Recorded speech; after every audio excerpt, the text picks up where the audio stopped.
আমি যাকে পাগলের মতো ভালোবাসি সে আমাকে রাস্তার পাগল ভাবলেও আমি খুশি।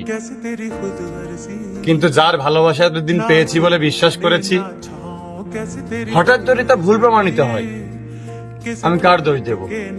আমি আমি নিজেই দোষী। দেখলাম যে ভালোবাসে সে ঠিক ফিরে আসে, হয়তো কিছুটা সময় একা রেখে যায়, তবে মনে মনে ঠিক থেকে যায়। সে আমার ঠিকই হইল, তবে আমার রইল না। এই চোখে চোখ রেখে বলে আমায় প্রেমিকা বইল না। রবি ঠাকুর হয়তো এজন্যই বলেছেন, এই ভাঙাচোরা মন নিয়ে আমি যেন প্রেমের উপন্যাস না পড়ি। তবে খুব সংক্ষেপে বলতে চাই, তোমাকে প্রচন্ড ঘৃণা করি।